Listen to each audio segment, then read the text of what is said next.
Hello everybody, what is happening in the chaotic world of Marvel Contest of Champions as we kick off the week with revelations, just loads of revelations really from Kabam, and a few updates on some bugs and tings. So first of all, whiffing medium attacks.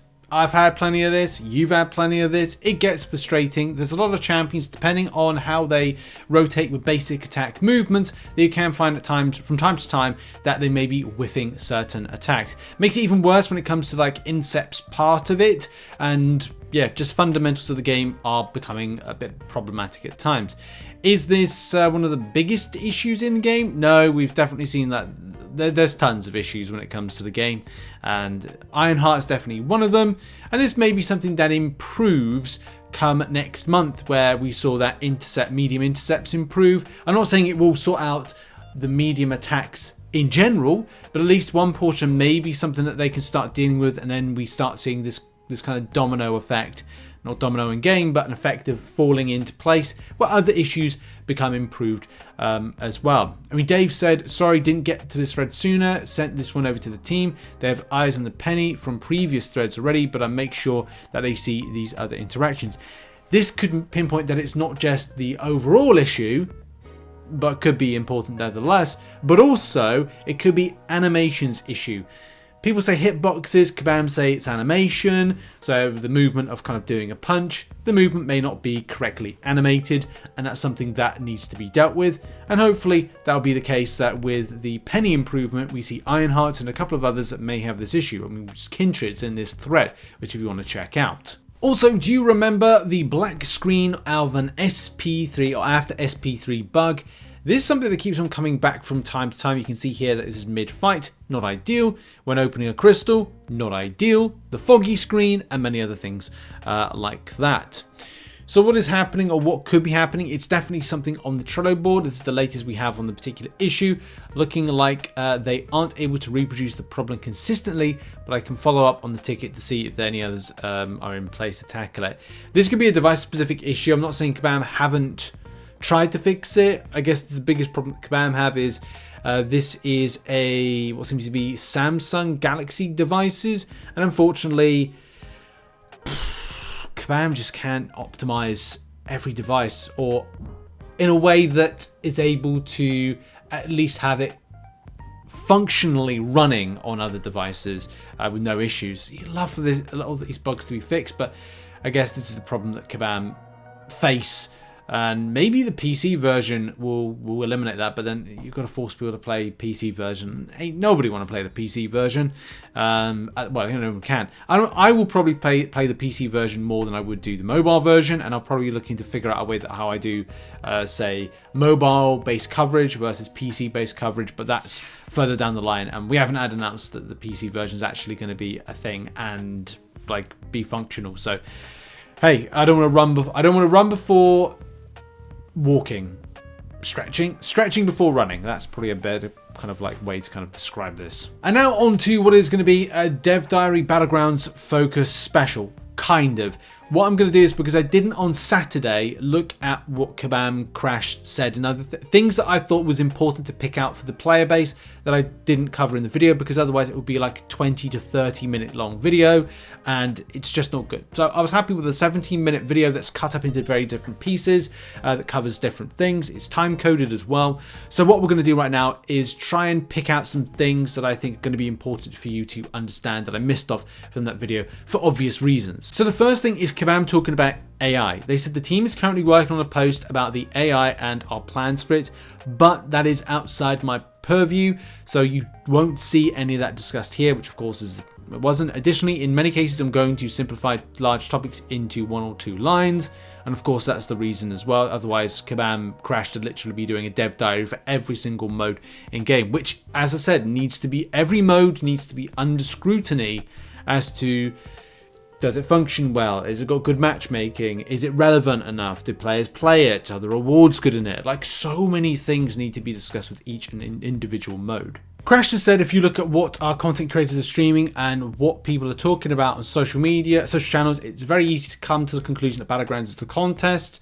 It's not for me. Like, there's lots of other game. Everest content is probably the biggest bugbear I have, and especially from a time investment. I think that's the other thing. Casual players and trying to access the game from what an hour to 2 hour gives a player back as a result of investment is another kind of key. I know Kabam want to keep players like invested to play, but that is my big problem at the moment, and many others. Like the reason that Kabam will see a drop in the player base is when players and people don't have enough time, and that's the main thing Kabam should be aware of, like how they satisfy those people. I mean, that's a kind of a mission that Kabam have right here. Time for some honesty that I'm sure I'll get some DMs about. If I'm in a position where if I had to decide the last year that addressed the core issues with Battlegrounds was my priority, we would have at least taken a crack at addressing them.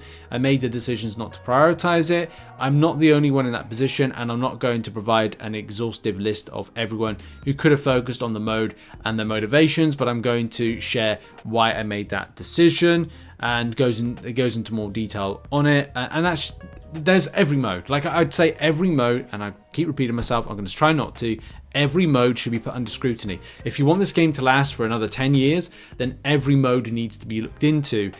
Player numbers for those particular modes. What is interesting about it? How long did they play for? What teams did they use? Why is it so much of a time sink? Why is it so much of a time grind? Can we improve the time investment to what you get back out of it? I thought it was kind of cool to learn that, well, it's not cool to learn about layoffs. As somebody that was laid off in 2023 as part of like the big game industry shrink, and as game companies were becoming more leaner and big publishers were cutting funding, which was the issue with our game, that creates problems, doesn't it? And how you look after COVID to keep still a player base engaged and interested and participating, of course, is no easy thing. And Kabam went through 3 different CEOs. So, not great, is it? And this is maybe where things become a little bit problematic, because Kabam may have looked at things from a different angle that I don't think was correct. Creating progressively challenging PvE content for endgame players, creating long-term goals for endgame players, providing improved value proposition for progressing players.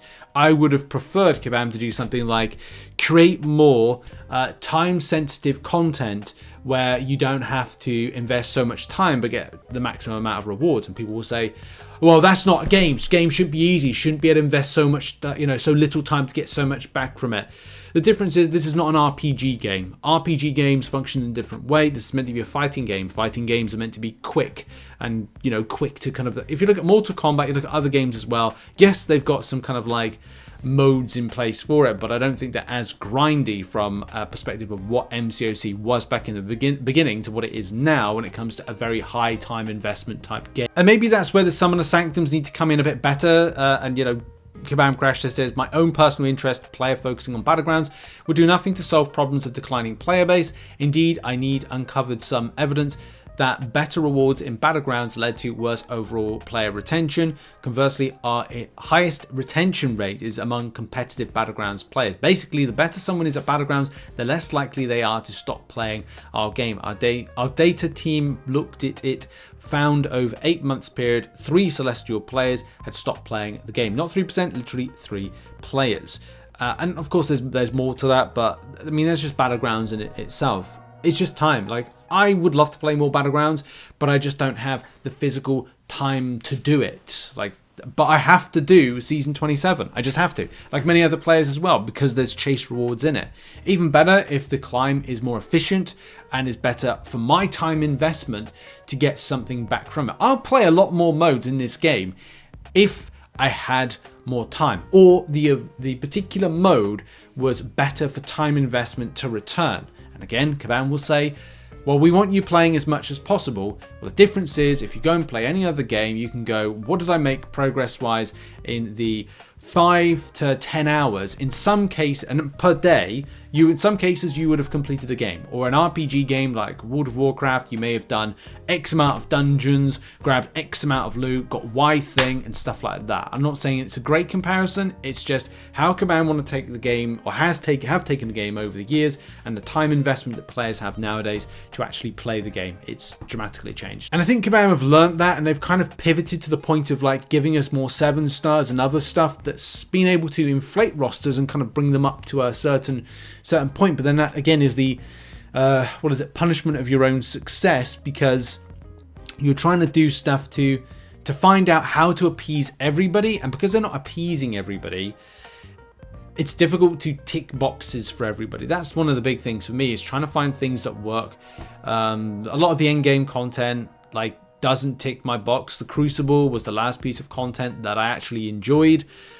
And maybe there's other things in that, like, well, why is there so many bugs when stuff is launched?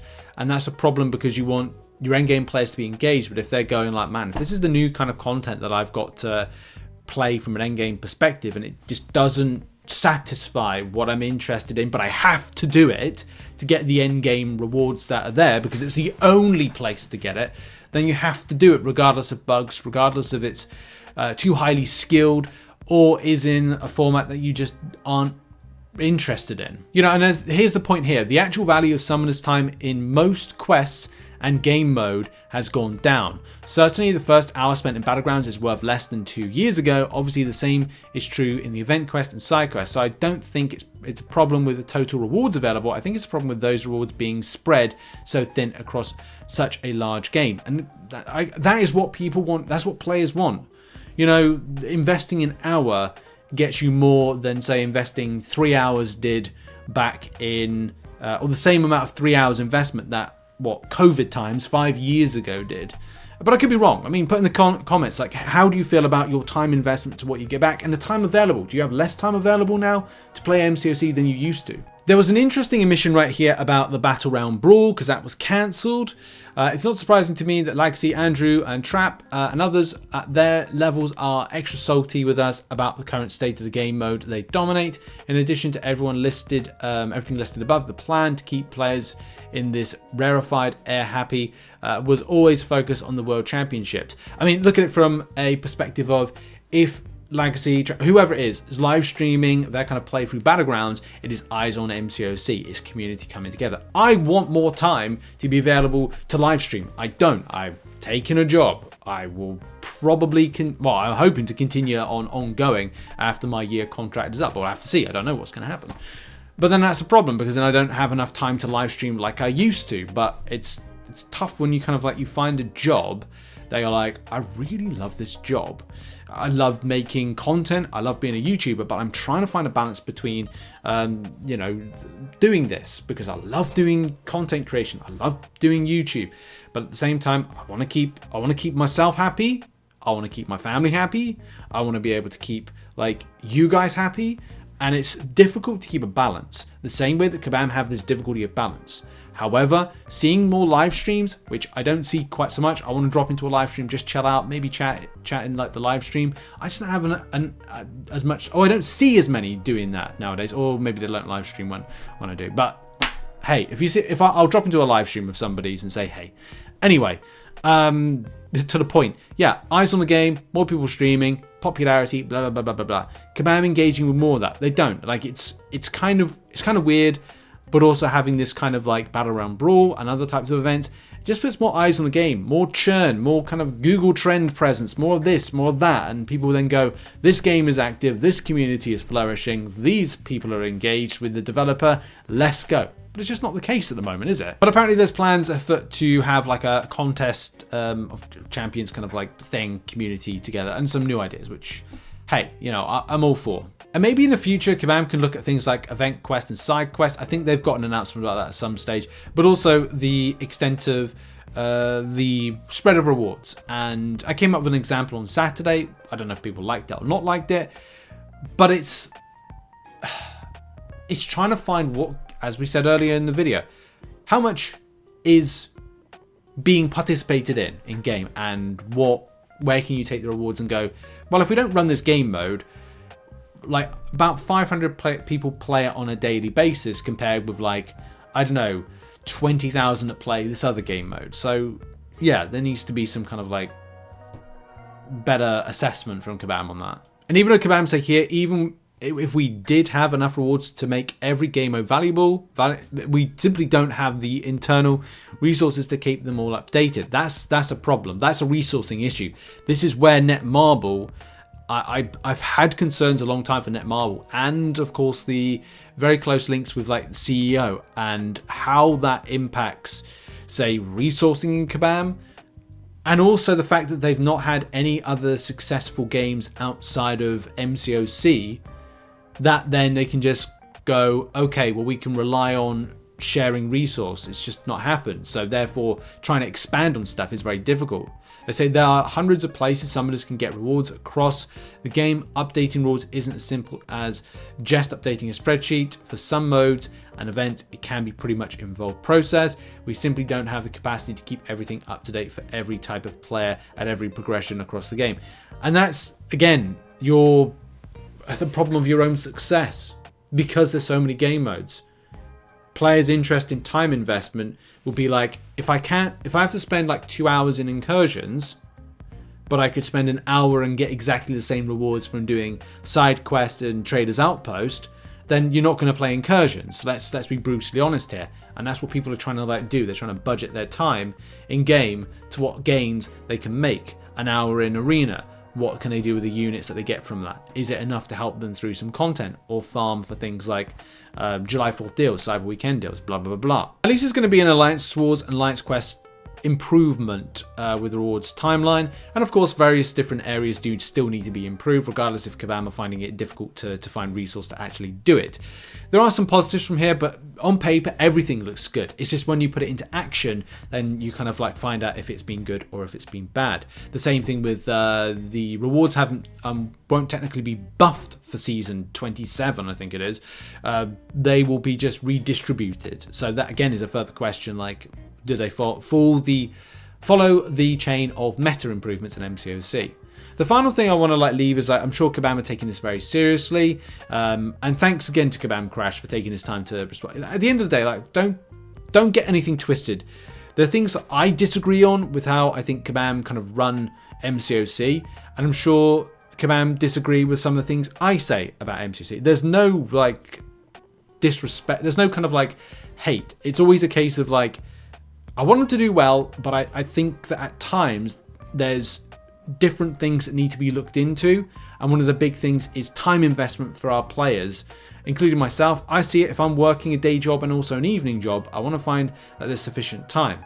People would say, well, just make more time to kind of play the game. Yeah, I do whenever I can, later on in the evenings, or I'll try and find some 2 hours here. I'll play 30 minutes on my lunch break. I'll play before I go to work. There's stuff that I can do. But then if I'm spending on a daily basis 2 to 3 hours, I then have to say, well, what am I getting from a day investment? And a lot of time I play at the weekend, extensively at the weekend, because that's when I have time. Anyway, really appreciate the gargantuan task he's putting the post like this together as eloquently as he does, and I look forward to reading more of your feedback and ideas laid out here. So go to the thread, I'll put a link in the description, and provide feedback to Kabam, because that's the big thing, isn't it? What you think and what you feel, regardless of what I think and feel about the game, you are important as well. So go to that thread and kind of give your feedback and be civil if you can with it. There's stuff that, yeah, I really do hope for the game. I really do. And Kabam need to see that this is players trying to get 10 more years out of MCOC. That's it. They've got plans for the next 10 years, I can imagine. But we want to see stuff that's going to be, if this could be the last 10 years of MCOC, could we make it so that it is players are being listened to more than the previous 10 years? I'm not saying Kabam didn't, but it's very adamant. We're very aware of the fact that there are things that haven't been listened to over the last 10 years. But that's it for me when it comes to a very special edition of the MCN. What are your thoughts? Put it in the comments. Thanks for watching. Thanks for the support, and I'll see you all soon. Appreciate you. Bye-bye.